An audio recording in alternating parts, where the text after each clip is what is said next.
Chapter 4. Suasion. Moral suasion is that which creates and maintains the end of the unnatural. It is the end of governments or authority and the embrace of anarchy or no rulers, the embrace of the natural, the rules. From Old French suasion and Latin suasionem, a recommending, advocacy, support, and from suadere, to urge, incite, promote, advise, persuade. To bring people to their senses, helping them to understand the natural world and self, is to utilize moral suasion, otherwise known as natural suasion or naturalization. As a term originally used during the abolition of chattel slavery, the abolitionists understood that in order for any peoples to be free, they must have rules or knowledge concerning their self. They must be inspired and see that morality and nature is above all human forms of authority. To rise to their own authority over their own self or in alignment to nature's authority. Such an effort for abolishing chattel slavery, a practice done for thousands of years that everyone partakes in, would require a deep and widespread moral persuasion. For what abolitionism is, it's an action and movement, meaning to abolish something. And in a deeper philosophical context, it would mean to get rid of what does not belong, what is contrary to nature, what is not natural. To know of nature may seem like a whole separate conversation as opposed to helping a denatured world know of nature. Yet the denatured world is only a consequence of the knowledge not being shared or embraced. Therefore, the real only solution would be education, which may take many forms. The word education comes from exducere, to lead out or bring out, particularly out of ignorance or confusion. Yet, government assumes that their authority is leadership, when their own power rests on the idea that others do not have that power, that their own knowledge is knowledge others do not have, and that they have the power to change the world rather than allow or bring out the natural world. By suppressing the power of other people and nature, they attempt to give themselves power with authority which nature never provided to them. Rulers proclaim to be the source of rules and order, an immoral or unnatural suasion, making nature or morality dependent upon man in his mere opinion, making an individual's own conscience solely dependent upon another. Since rulers claim to do this, then the knowledge of rules would be about the ruler. It would be knowledge of political systems. However, as these systems are unnatural, this knowledge is mere illusion, ignorance. With more unnatural suasion in the form of violence to make people comply, the unnatural systems may be further attempted.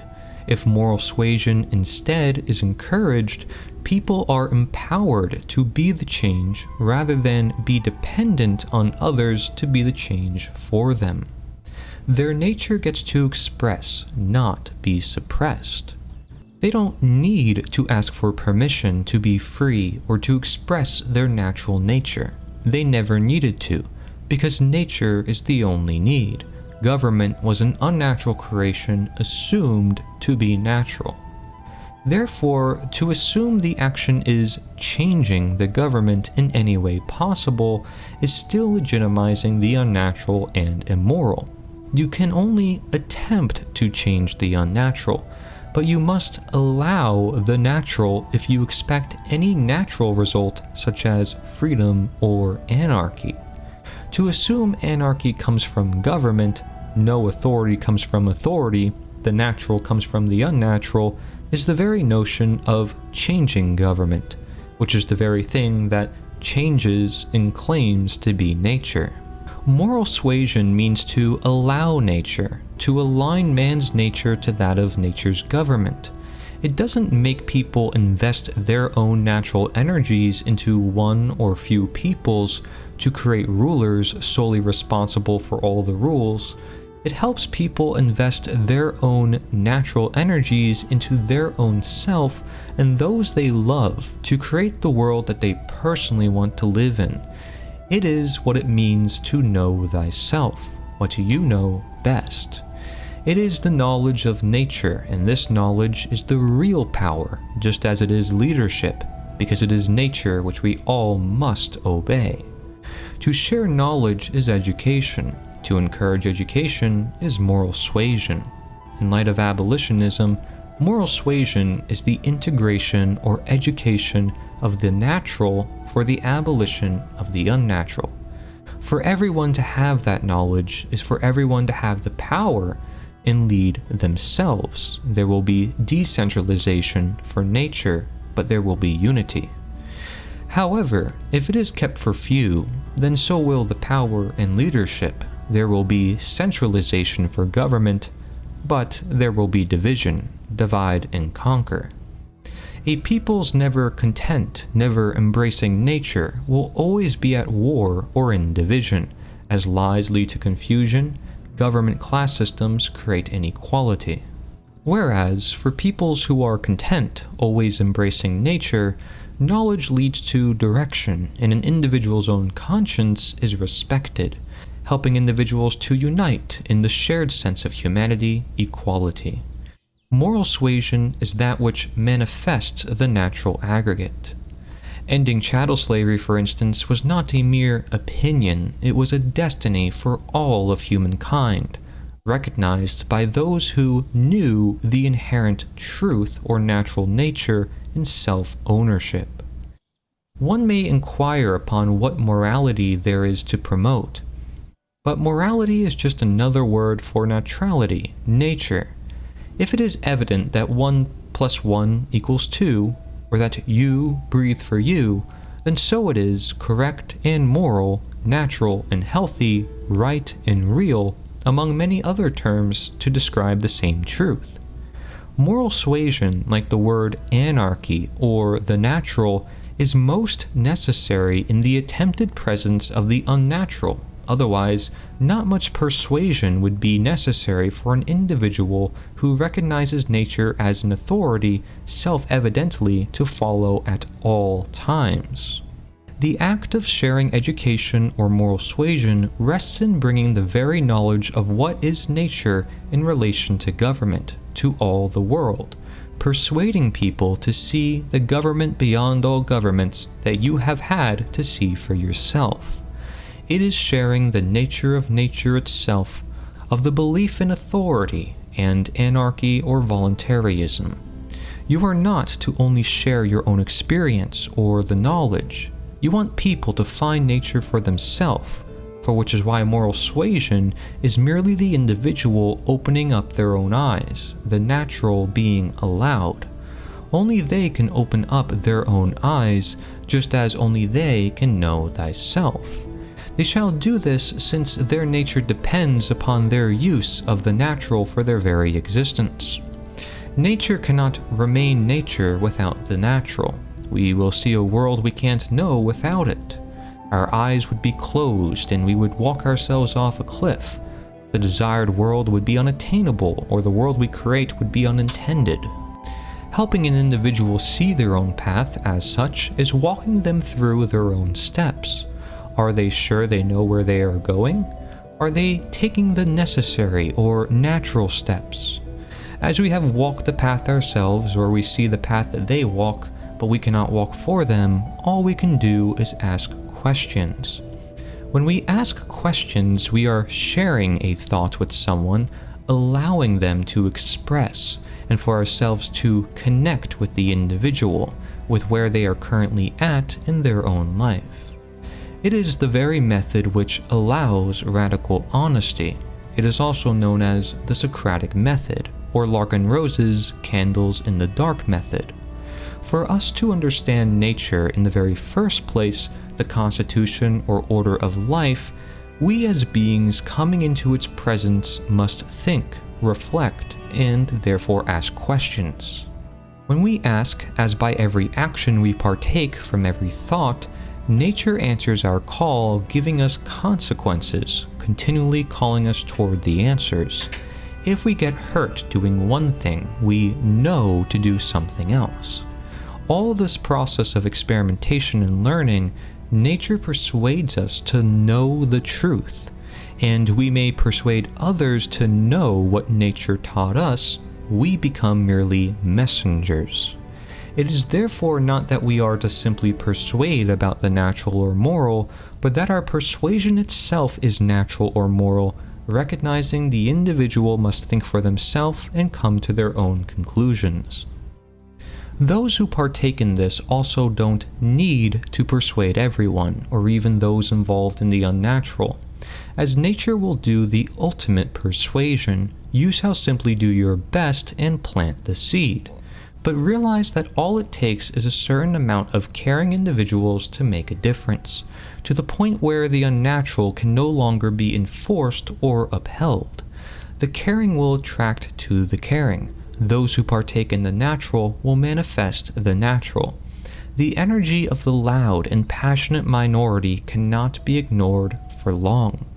For instance, with moral suasion or morale, many politicians, cops, or people in governmental activities will step down, but not all of them. However, combining that with the fact more people are unwilling to obey what of government does exist, the unnatural system will be much harder to maintain. In addition, the alternative, natural and voluntary systems may greatly appeal to individuals. Those who partake the role of authority are very few compared to the many that believe in their legitimacy. We must find the heart in every human being, which is where the beauty in an individual is found. Many of the abolitionists who partook in moral suasion did not use politics and did not want a war. They realized that the government acted as the moral victor for ending chattel slavery, when it was actually the efforts of abolitionists educating the public that ever prompted and aggregated such a natural change. How could government ever partake in moral suasion if it, by definition, uses immorality with its persuasion based on the threat of violence, based on the idea that one should simply follow orders because it is told of them to do so by authority? Voting for an authority reinforces the very idea of authority. Therefore, anyone that votes or wants any form of government cannot claim to care for freedom or nature. In other words, if one votes, from Latin votum, pledge, dedication, vow, for morality or naturality, by way of sharing knowledge, then one cannot be voting for any legality or government. Laws are not backed by knowledge, they are backed by violence and opinion, followed by the belief in authority. Let it be known that government can never partake in a moral cause. It must be purely a philosophical and educative effort of minds connecting with other minds. From the mind and heart comes the actions, and from the actions comes the world resultant condition.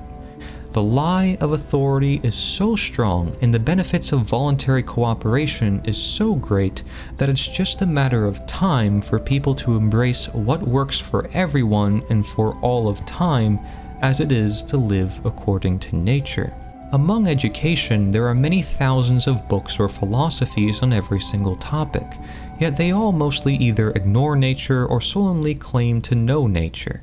The understanding of moral suasion for promoting the natural is based on what may be said as naturosophy, merely a form of philosophy with the open claim that you should think for yourself and be your own philosopher, and that this material is merely a guide for nature. Naturosophy, Sapientia Naturae the guidebook, is based entirely on questions for this reason.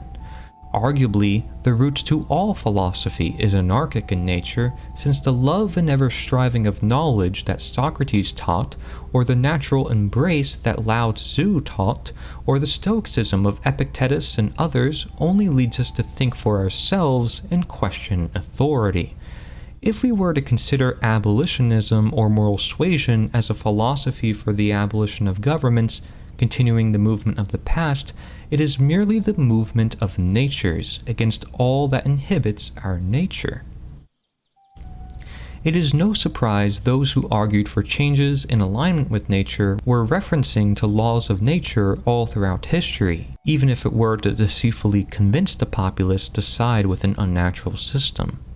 One should inquire from nature for thyself.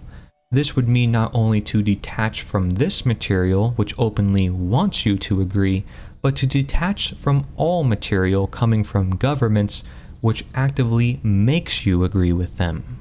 As Ralph Waldo Emerson states, "The corruption of man is followed by the corruption of language, when simplicity of character and the sovereignty of ideas is broken up by the prevalence of secondary desires, the desire of riches, of pleasure, of power, and of praise, and duplicity and falsehood take place of simplicity and truth. The power over nature as an interpreter of the will is in a degree lost. New imagery ceases to be created, and old words are perverted to stand for things which are not. A paper currency is employed when there is no billion in the vaults. In due time, the fraud is manifest, and words lose all power to stimulate the understanding or affections. Hundreds of writers may be found in every long-civilized nation, who for a short time believe and make others believe that they see and utter truths, who do not of themselves clothe one thought in its natural garment, but who feed unconsciously on the language created by the primary writers of the country, those, namely, who hold primarily on nature."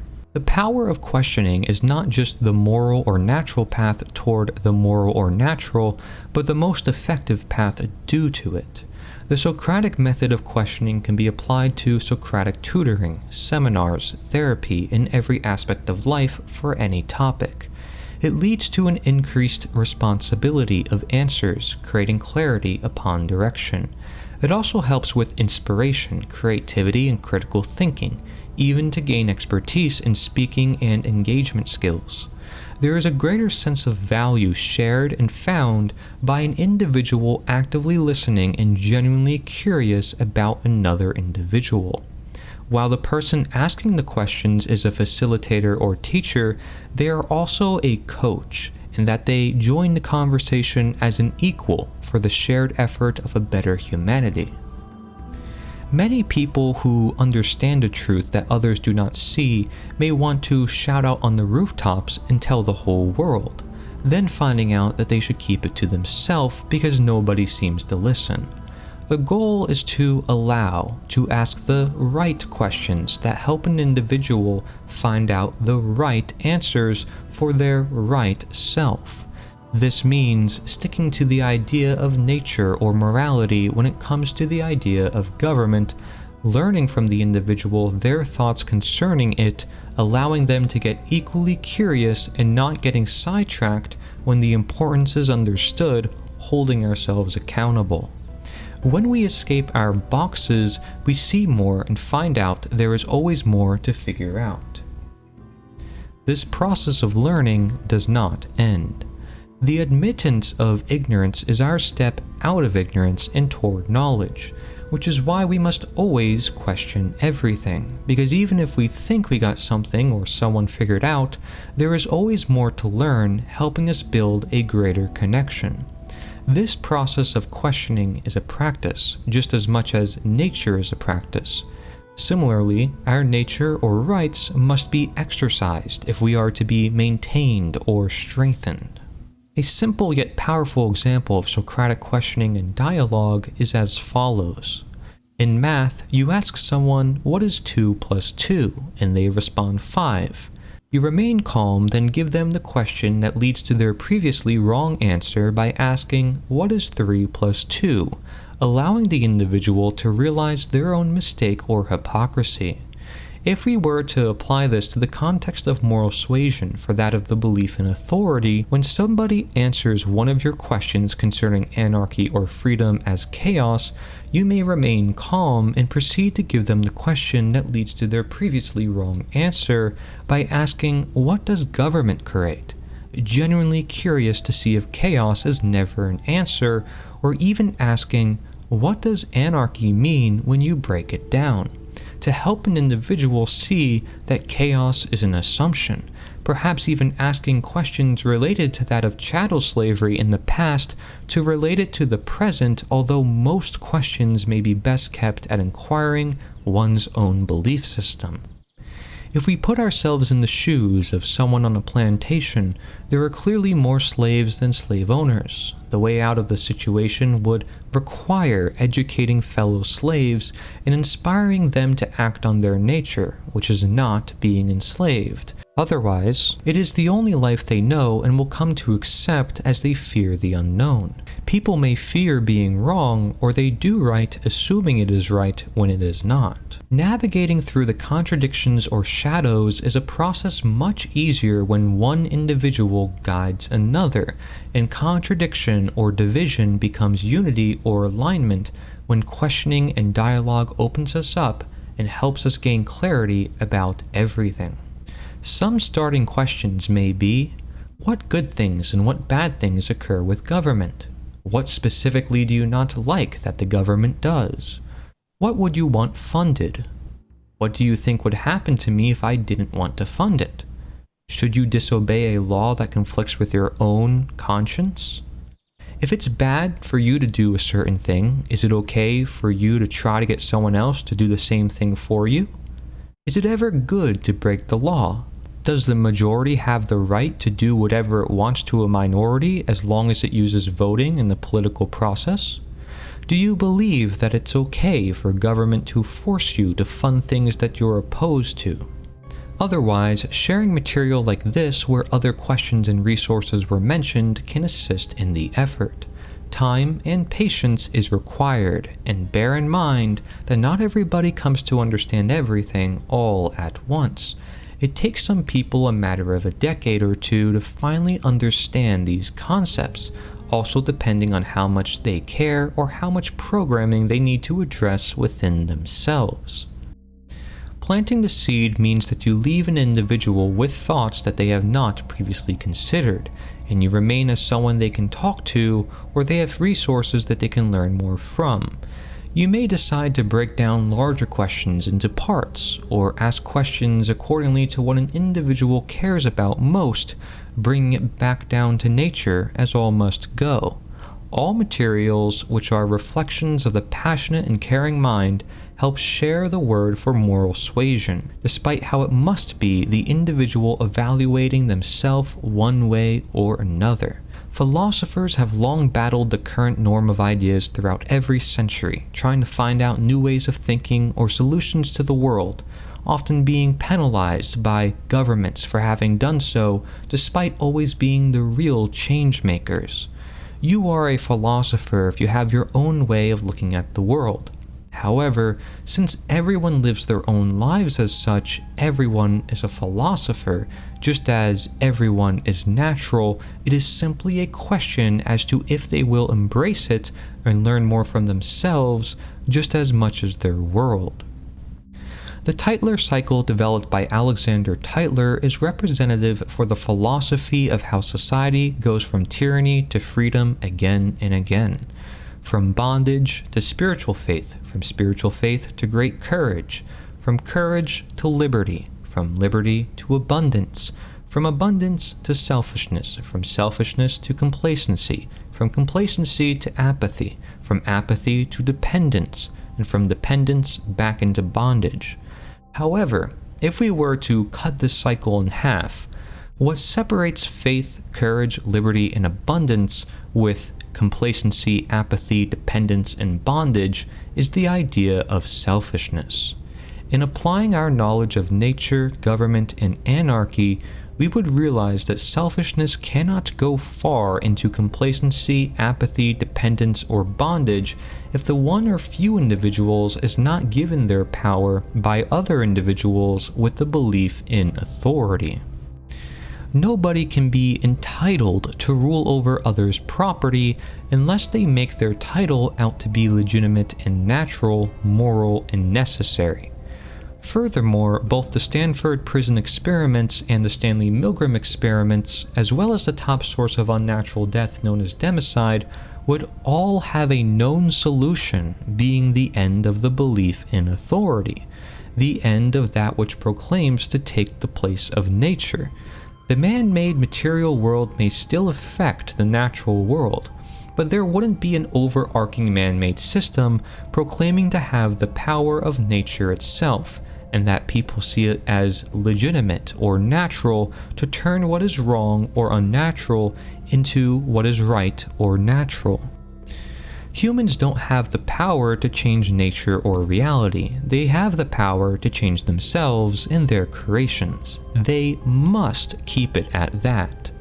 Whether it's voluntarism, Taoism, Stoicism, abolitionism, naturosophy, natural law, karma, the golden rule, or whatever moral philosophy, it all accounts to moral suasion so long as it is shared or allowed into being, not enforced by a government to take its place through legality, legislation, man-made constitutions, elections, etc.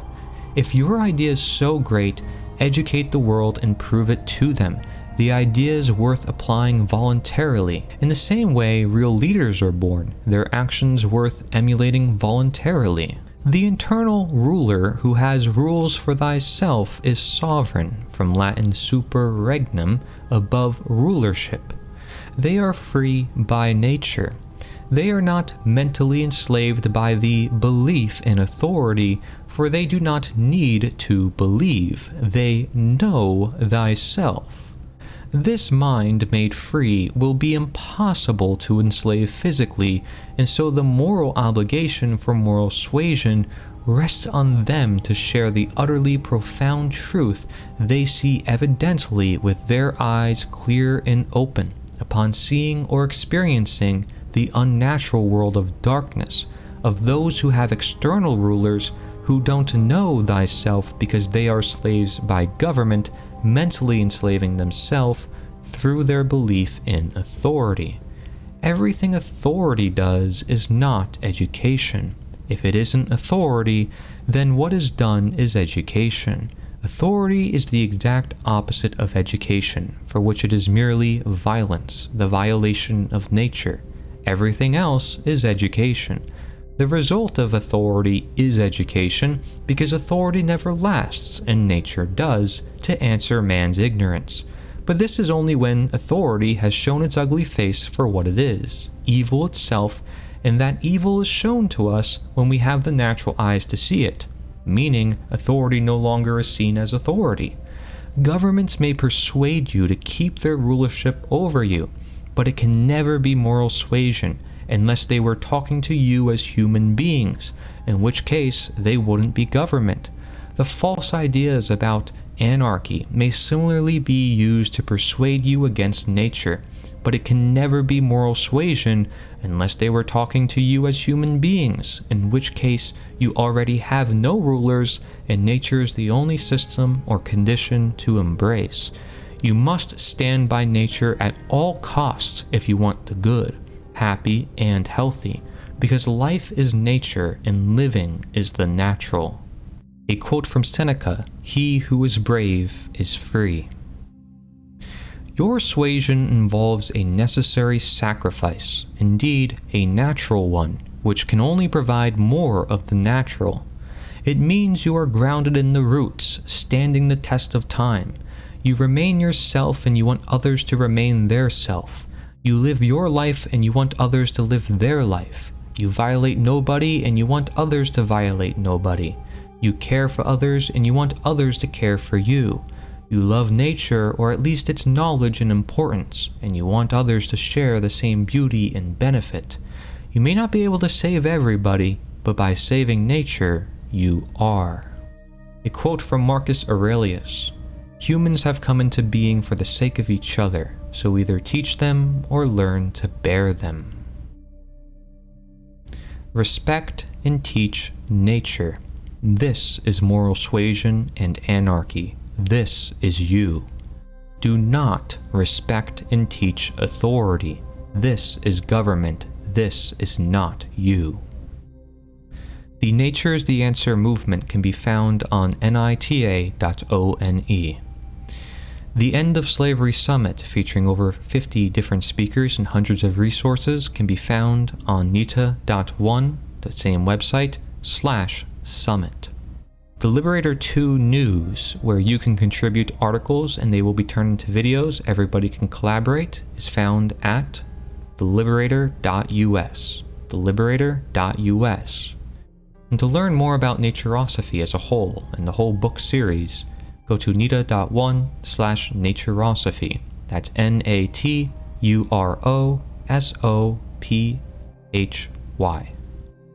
Thank you for giving my book your time and attention. Thank you for you. Nature is the answer. Love to all. This is Cory Angelot narrating for Government is Unnatural, Anarchy is Natural, a practical analysis therein Naturosophy.